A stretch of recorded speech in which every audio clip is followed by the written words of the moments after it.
Em novembro, Temporada Fora fez uma promoção para receber ideias para um episódio especial sobre educação e foram recebidas 36 mil ideias. Veja agora o episódio inspirado na ideia vencedora.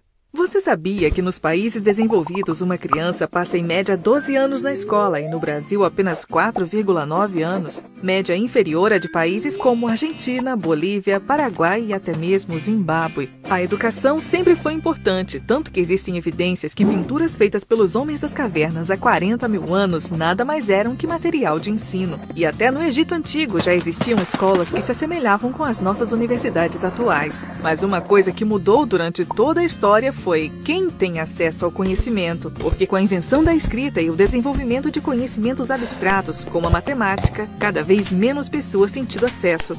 Mas recentemente o mundo ficou tão complexo que não se chega a lugar nenhum na sociedade sem ao menos uma educação básica. E como consequência surgiram conceitos como o direito à educação, seguido pelas escolas públicas, bolsas estudantis, fundos educacionais e etc. Já durante o período colonial brasileiro, a educação era vista como algo que atrapalhava a exploração dos recursos naturais e era obviamente desencorajada. Mas a fuga da família real portuguesa junto com toda a corte em 1807 também significava o fim do acesso às universidades portuguesas. E com a independência logo se viu a necessidade de se graduar os próprios advogados, médicos e engenheiros. Então o rei começou a investir na educação de nível superior e em 1870 a educação básica já era oficialmente garantida por lei a todo brasileiro. Mas acabou ficando somente na lei, pois era visto como desnecessário para um país agrícola e o Estado não tinha fundos suficientes para destinar à educação. E hoje em dia, será que o problema da educação ainda é falta de fundos? Desde a redemocratização, o gasto público com a educação vem dobrando consistentemente a cada novo governo. Mas será que os salários dos professores também dobraram a cada 4 anos nas últimas 2 décadas? Obviamente que não. Mas aonde será que esse dinheiro todo está indo? E seria esse o problema da educação? Professores mal pagos? Se compararmos a média salarial entre a rede pública e privada e levarmos em conta os benefícios da carreira pública, veremos que o salário médio na rede pública é maior. Mas isso não significa que os professores da rede pública ganham bem, mas sim que os professores da rede privada também ganham mal.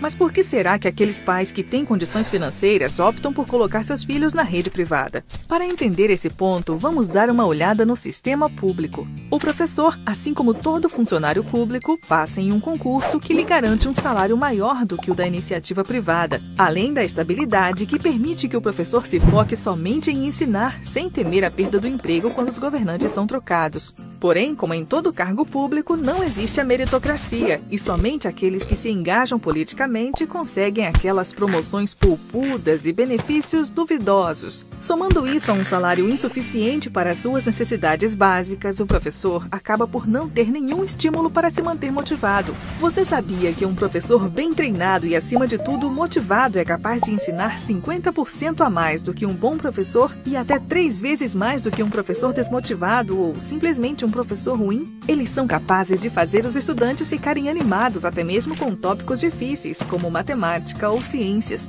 Logo, promover a meritocracia não seria somente justo, mas também eficiente. Mas e aqueles professores que sequer gostam de ensinar e estão lá apenas porque passaram no concurso? O que acontece com eles? Bem, já que eles não podem ser mandados embora, eles acabam sendo transferidos para os bairros aonde nenhum outro professor deseja ir. Aqueles bairros pobres com altas taxas de criminalidade e onde os pais precisam trabalhar o dia todo só para terem o que comer. É fácil perceber que ali estão as crianças que mais precisam de assistência e boa educação.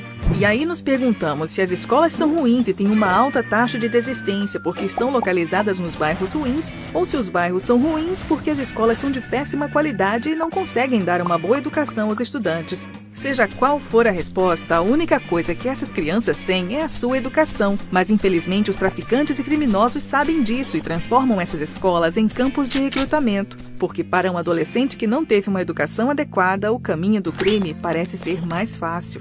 E todo esse descaso com a educação fez do Brasil um dos lugares mais bem-sucedidos em graduar criminosos, já que o número de prisioneiros e crimes sem solução não para de subir ano após ano. E por falar em crime, você sabia que o valor gasto por mês por cada prisioneiro é o mesmo valor que o governo gasta na educação de uma criança por 7 meses? E isso sem considerar os custos de segurança pública e a perda de um potencial membro produtivo da sociedade. Existem hoje no Brasil 500 mil de pessoas presas e mais de 26 mil trabalhadores estrangeiros chegam ano após ano para preencherem vagas para as quais não existem brasileiros qualificados. Agora você deve estar esperando que o Temporada Fora apresente uma solução no final do vídeo. Mas infelizmente a vida real não é um vídeo e o que podemos fazer é divulgar as verdadeiras consequências da péssima qualidade da educação pública de nível básico.